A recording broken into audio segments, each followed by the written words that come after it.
ಮಹಿಳೆಯರು ತಮ್ಮಲ್ಲಿರುವಂತಹ ಕಲೆಯನ್ನ ಪ್ರದರ್ಶನ ಮಾಡೋಕೆ ಅಂತಾನೆ ಇರುವಂತ ಸೂಕ್ತವಾದ ವೇದಿಕೆ ಅಂತಂದ್ರೆ ಅದುವೇ ನಮ್ಮ ಸಿರಿ ಕಾರ್ಯಕ್ರಮ.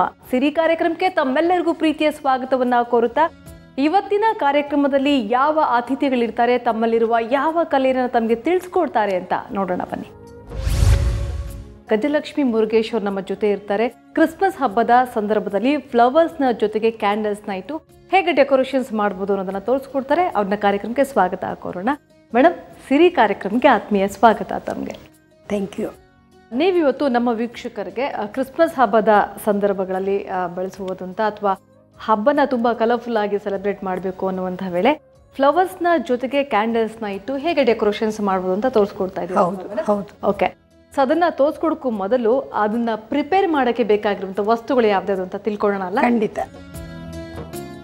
ಕ್ಯಾಂಡಲ್ ಮತ್ತು ಫ್ಲವರ್ಸನ್ನು ಉಪಯೋಗಿಸಿ ಮಾಡುವ ಅರೇಂಜ್ಮೆಂಟ್ಗೆ ಬೇಕಾಗುವ ಸಾಮಗ್ರಿಗಳು: ಫ್ಲೋರಲ್ ಸ್ಪಾಂಜ್ ಮತ್ತು ವಾಸ್, ಕ್ಯಾಂಡಲ್ ಮತ್ತು ಸ್ಟ್ಯಾಂಡ್, ಪಾಯಿನ್ಸೆಟಿಯಾ ಹೂ, ಕಾರ್ನೇಷನ್ ಹೂ, ಪಿಂಗ್ ಪಾಂಗ್ ಆಸ್ಪರಾಗಸ್.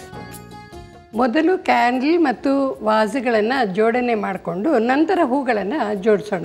ಈಗ ಇದು ಪಾಯಿನ್ಸೆಟಿಯಾ ಅಂತ ಬರೀ ಡಿಸೆಂಬರ್ ತಿಂಗಳಲ್ಲಿ ಹೆಚ್ಚು ಬರೋದ್ರಿಂದ ಸಾಮಾನ್ಯವಾಗಿ ಎಲ್ಲ ಕ್ರಿಸ್ಮಸ್ ಅರೇಂಜ್ಮೆಂಟ್ಗಳಲ್ಲೂ ಪಾಯಿನ್ಸೆಟಿಯಾ ಇರುತ್ತೆ. ಸೊ ಅದರಿಂದ ನಮ್ಮ ಮನೇಲಿ ಬಿಟ್ಟಿರೋ ಹೂ ಇದರಿಂದ ನಾನು ಅದನ್ನೇ ತೊಗೊಂಬಂದಿದ್ದೀನಿ. ಮತ್ತು ವಾಸ್ಗಳನ್ನು ಎತ್ತರದಿಂದ ತಗ್ಗಿನ ರೀತಿಯಲ್ಲಿ ಜೋಡಿಸ್ಕೊಂಡಿದ್ದೀನಿ. ಮಧ್ಯ ಕ್ಯಾಂಡಲ್ ಇಟ್ಟಿದ್ದೀನಿ. ಇದನ್ನು ಉಪಯೋಗಿಸಿ ನಾನು ಈಗ ಫ್ಲವರ್ ಅರೇಂಜ್ಮೆಂಟ್ ಮಾಡ್ತೀನಿ. ಖಂಡಿತ. ಈಗ ಈ ಕರ್ವ್ ಇರೋದ್ರಿಂದ ಈ ಥರ ಇದನ್ನು ಇಲ್ಲಿ ಎತ್ತರವಾಗಿರೋದ್ರಿಂದ ಇದನ್ನು ಈ ಅರೇಂಜ್ಮೆಂಟ್ಗೆ ಸರಿ ಹೋಗುವಂತೆ ಇಲ್ಲಿ ಸಿಕ್ಕಿಸ್ತೀನಿ. ನಂತರ ಮತ್ತೊಂದನ್ನು ಇದಕ್ಕೆ ಸೇರಿದ ಹಾಗೆಯೇ ಮತ್ತೊಂದು ಹೂವನ್ನು ಇಲ್ಲಿ ಇಡುವ, ಅಂದರೆ ಅದರ ಜೊತೆಗೆ ಸಪ್ಲಿಮೆಂಟ್ ಆಗುವಂತೆ ಇದನ್ನು ಮತ್ತೊಂದು ಹೂವನ್ನು ಇಡ್ತೀನಿ. ಜೊತೆಗೆ ಇದೆರಡಕ್ಕೂ ಸೇರಿ ಕೆಳಭಾಗದಲ್ಲಿ ಇದನ್ನು ಬ್ಯಾಲೆನ್ಸ್ ಮಾಡೋಕ್ಕೋಸ್ಕರ ಇದನ್ನು ಕೆಳಗಡೆಗೆ ಇಲ್ಲಿಡ್ತೀನಿ.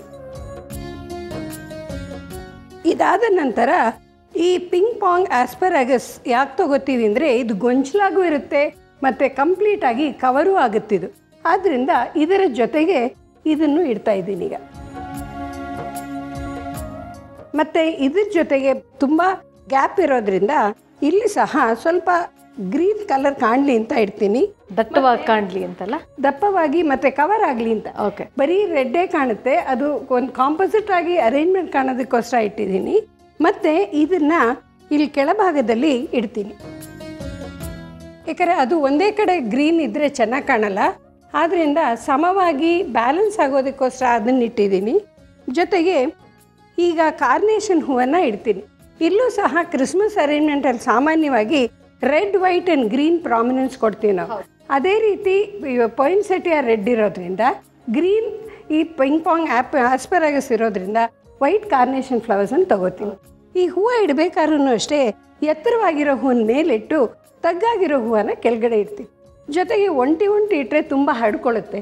ಎರಡೆರಡು ಮೂರು ಒಟ್ಟಿಗೆ ಸೇರಿಸಿ ಇಡ್ತೀನಿ. ಇದು ಅಷ್ಟೇ, ಒಂದೊಂದೇ ಇಟ್ಟರೆ ತುಂಬ ಹರಡ್ಕೊಳ್ಳುತ್ತೆ. ಆದಷ್ಟು 2 ಅಥವಾ 3 ಹೂ ಒಟ್ಟಿಗೆ ಸೇರಿಸ್ಕೊಂಡಿಟ್ಟಾಗ ಗೊಂಚಲಾಗೂ ಕಾಣುತ್ತೆ, ಅಗಲವಾಗೂ ಕಾಣುತ್ತೆ, ಮತ್ತು ನಮ್ಮ ಅರೇಂಜ್ಮೆಂಟಲ್ಲಿ ಕಲರ್ಫುಲ್ ಆಗೂ ಕಾಣುತ್ತೆ. ಈಗ ಇದಕ್ಕೂ ಮತ್ತು ಇದಕ್ಕೂ ಗ್ಯಾಪ್ ಇರೋದ್ರಿಂದ ಇವೆರಡಕ್ಕೂ ಕನೆಕ್ಷನ್ ಕೊಡೋದಕ್ಕೋಸ್ಕರ ಈ ವಾಸಿಂದ ಹಿಂಗೆ ಮಧ್ಯದಲ್ಲಿ 1-2 ಹೂವನ್ನು ಇಡ್ತಾ ಇದ್ದೀನಿ. ಅದೇ ಥರ ಇಲ್ಲಿ ಸಹ 1-2 ಹೂವು ಕ್ಯಾಂಡಲ್ ಹತ್ತಿರ ಇಟ್ಟಾಗ ಒಂದಕ್ಕೊಂದು ಸಂಬಂಧ ಬಂದಂಗೆ ಕಾಣಿಸುತ್ತೆ.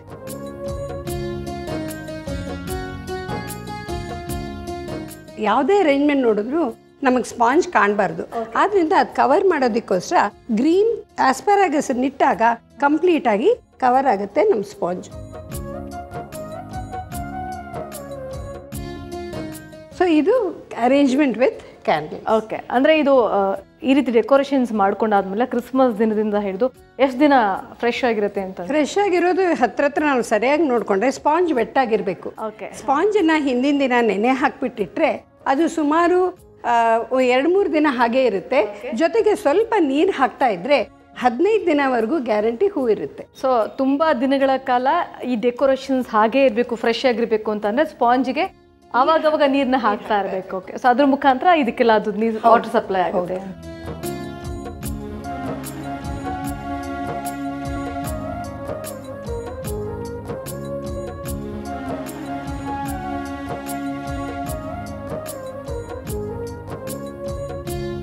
ಓಕೆ ವೀಕ್ಷಕರೇ, ಇದು flower decorations with candles complete ಆದಮೇಲೆ ಕಾಣ್ತಾ ಇರುವಂಥ ಒಂದು ಪಿಕ್ಚರ್ ಅದ್ಭುತವಾಗಿ ಕಾಣ್ತಾ ಇದೆ. ಮೇಡಮ್ ಹೇಳ್ದಂಗೆ ಕ್ರಿಸ್ಮಸ್ ಸಂದರ್ಭದಲ್ಲಿ 3 ಕಲರ್ಸ್ನ ಹೈಲೈಟ್ ಮಾಡ್ತಾರೆ. ರೆಡ್, ವೈಟ್ ಮತ್ತು ಗ್ರೀನ್, ಅದೇ ಕಾಂಬಿನೇಷನ್ಸ್ನ ಬಳಸ್ಕೊಂಡು ಇಲ್ಲಿ ಡೆಕೋರೇಷನ್ಸ್ನ ಮಾಡಿರುವಂಥದ್ದು. Madam thank you so much. Christmas ಕೂಡ ಹತ್ತಿರ ಬರ್ತಾ ಇರೋದ್ರಿಂದ ಇಂಥ ಟೈಮಲ್ಲಿ ಈ ಒಂದು ಪ್ರಾಸೆಸ್ನ ಡೆಕೋರೇಷನ್ಸ್ನ ನಮ್ಮ ವೀಕ್ಷಕರಿಗೆ ತೋರಿಸ್ಕೊಟ್ಟಿದ್ದೀರಾ. Thank you so much once again. ಧನ್ಯವಾದಗಳು. ಗಜಲಕ್ಷ್ಮಿ ಅವರು ತೋರಿಸ್ಕೊಟ್ಟಂತ ಫ್ಲವರ್ ಡೆಕೋರೇಷನ್ಸ್ ವಿತ್ ಕ್ಯಾಂಡಲ್ಸ್ ನಿಮ್ಮೆಲ್ಲರಿಗೂ ಕೂಡ ಸಖತ್ ಇಷ್ಟ ಆಗಿದೆ ಅಲ್ವಾ ವೀಕ್ಷಕರೇ? ನಿಮ್ಮೆಲ್ಲರಿಗೂ ತುಂಬಾನೇ ಇಷ್ಟ ಆಗಿದೆ ಅಂದ್ಕೊಳ್ತಾ ಇವತ್ತಿನ ಕಾರ್ಯಕ್ರಮವನ್ನು ಮುಗಿಸ್ತಾ ಇದೀವಿ. ಮತ್ತೊಮ್ಮೆ ಸಿರಿ ಮೂಲಕ ನಿಮ್ಮೆಲ್ಲರನ್ನು ಕೂಡ ಭೇಟಿ ಆಗ್ತೀನಿ. ಅಲ್ಲಿಯವರೆಗೂ ನಮಸ್ಕಾರ.